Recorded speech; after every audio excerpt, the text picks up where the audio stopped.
आगे बढ़ते हैं। इस वक्त एक बड़ी खबर, जहां न्यूज वन इंडिया की खबर का बड़ा असर हुआ है। इस वक्त ये बड़ी जानकारी और बड़ी खबर आपको बताएं, जहां लखनऊ से खबर है। न्यूज वन इंडिया की खबर का एक बार फिर दमदार असर हुआ है और यहां पे जल जीवन मिशन की खबर दिखाए जाने का असर हुआ है, उसको संज्ञान में लिया गया है। और जल जीवन मिशन की अधूरी पड़ी योजनाओं की खबर को प्रमुखता से न्यूज वन इंडिया ने दिखाया था। और खबर दिखाए जाने के बाद जल जीवन मिशन के अधिकारी जो हैं वो नींद से जागे हैं। और बांदा में जल जीवन मिशन ने एल&टी पे 6.5 करोड़ का जुर्माना लगाया है। और सिर्फ 45% बांदा के खटान पे जल योजना का काम हुआ था और इसी महीने पूरा होना था बांदा पेयजल योजना का काम। इस वक्त ये बड़ी खबर, चूंकि न्यूज वन इंडिया ने इस खबर को प्रमुखता से दिखाया था और एनसीसी ने भी अमलीकौर योजना में सिर्फ 60% काम पूरा किया था और अमलीकौर योजना का कार्य भी इसी महीने होना था पूरा। तो न्यूज वन इंडिया ने प्रमुखता से जल जीवन मिशन की इस खबर को दिखाया था, जिस पर अब प्रशासन जागा है और हरकत में आया है। तो न्यूज वन इंडिया की खबर का एक बार फिर दमदार असर हुआ है, जहां जल जीवन मिशन की खबर दिखाए जाने का असर हुआ। प्रशासन नींद से जागा और जल जीवन मिशन की अधूरी पड़ी योजनाओं की खबर को प्रमुखता से न्यूज वन इंडिया ने दिखाया था।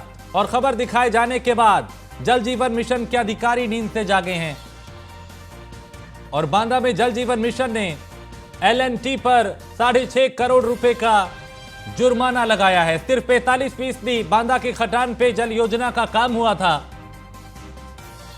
और इसी महीने पूरा होना था बांदा पेयजल योजना का काम। तो एनसीसी ने भी अमलीकौर योजना में सिर्फ 60% काम पूरा किया था और अमलीकौर योजना का कार्य भी इसी महीने पूरा होना था। तो न्यूज वन इंडिया ने प्रमुखता से जल जीवन मिशन की इस लापरवाही को दिखाया था, इस खबर को दिखाया था, जिसका असर हुआ है। और इस खबर पे ज्यादा जानकारी के साथ मनीष पांडे, हमारे रेजिडेंट एडिटर, हमारे साथ जुड़ चुके हैं। Manish ji, news one India ने इस खबर को प्रमुखता से दिखाया था, बड़ा असर हुआ है खबर का। हाँ बिल्कुल, देखिए बड़ा असर भी कहेंगे इसको। और कहीं ना कहीं न्यूज वन इंडिया पर जब खबर चली तो जो लखनऊ में बैठे हुए थे अफसर, उन्हें भी मजबूर होना पड़ा इस तरह की कार्रवाइयां करने के लिए और उन्हें बाहर निकलना पड़ा। बड़ी कामयाबी कहा जाएगा इसे, क्योंकि जिस तरीके से हमने दिखाया था कि हमारे खबर दिखाने का मकसद यही था कि कागजों पे जो योजनाएं पूरी हो रही हैं, जमीनी स्तर पर उसकी क्या हकीकत है। यानी जो कागजों में योजनाएं पूरी होने वाली हैं या हो गई हैं, जमीन पे अगर जाके आप तो देखें तो कहीं 50%, कहीं 40%, कहीं 25% इस तरह का काम हुआ है। और चूंकि एक बड़ी योजना जल जीवन मिशन ने, हर घर नल योजना चूंकि जल जीवन मिशन के तहत संचालित हो रही है, प्रधानमंत्री नरेंद्र मोदी का ड्रीम प्रोजेक्ट है ये। और उसमें जो अफसर थे वो उन अफसरों की बहुत सारी लापरवाहियां सामने निकल कर आ रही थी। लेकिन सबसे पहले जब जल जीवन मिशन के खेल का हमने पर्दाफाश किया तो उसके बाद कार्रवाइयों का दौर शुरू हो गया। प्रमुख सचिव खुद उन्होंने अभी 2 दिन पहले महोबा और हमीरपुर का दौरा किया।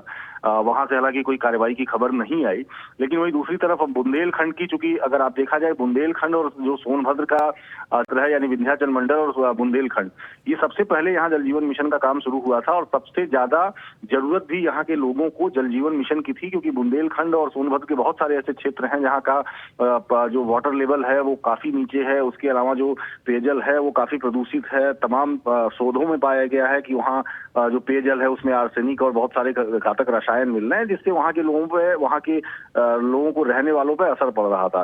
तो लिहाजा वहाँ के लिए बहुत जरूरी प्रोजेक्ट था। लेकिन अब आप देखिए कि अब ये खबर आई कि बांदा जनपद में 2 बड़ी कंपनियां, जिसमें एक एल&टी है, दूसरी एनसीसी है।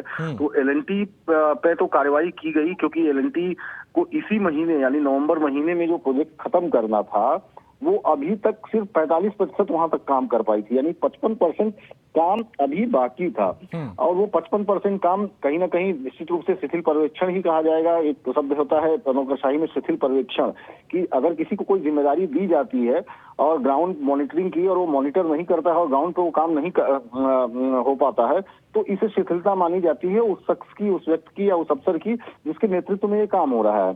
तो 55% काम अभी बाकी है और 45% काम पूरा हुआ और आपको पता चला उस महीने में, जिस महीने में ये योजना पूरी होनी है, और उसके बाद आप जुर्माना लगा रहे हैं।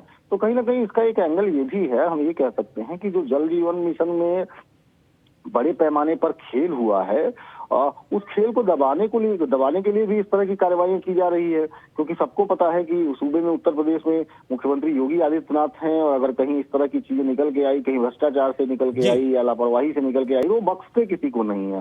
तो ऐसा लगता है कि जब जल जीवन मिशन की खबरें न्यूज वन इंडिया पर चली तो जो अफसर हैं वो हरकत में आए और अपनी इज्जत बचाने के लिए उन्होंने अब कार्रवाइयों का जो डंडा है वो चलाना शुरू कर दिया। फिलहाल L&T पे 6.5 करोड़ रुपए का जुर्माना लगाया गया है। उसके अलावा अमली कौर योजना है बांदा जनपद में, जो अभी तक महज 60% पूरी हो पाई थी, और वहां पे भी जुर्माना लगाने की तैयारी जल जीवन मिशन के अफसरों की चल रही है। फिलहाल कहीं ना कहीं एक बड़ा असर कह सकते हैं कि जब हमने इस मामले पे, इस मुद्दे को उठाया, तो जो लखनऊ में और राजधानी में बैठे हुए अफसर हैं अब वो भी हरकत में आ गए हैं और अपनी कहीं ना कहीं इज्जत बचाने के लिए कार्रवाइयों का दौर अब उन्होंने शुरू कर दिया है। बिल्कुल, बहुत शुक्रिया मनीष इस तमाम जानकारी के लिए। तो न्यूज़ वन इंडिया की खबर का दमदार असर एक बार फिर हुआ है और जल जीवन मिशन में जो लापरवाही हो रही थी उस पर अब प्रशासन जागा है और यहां पे जुर्माना भी लगाया गया है। तो बड़ी खबर इस वक्त, चूंकि न्यूज़ वन इंडिया ने इस खबर को प्रमुखता से दिखाया था, जिसके बाद प्रशासन हरकत में आया।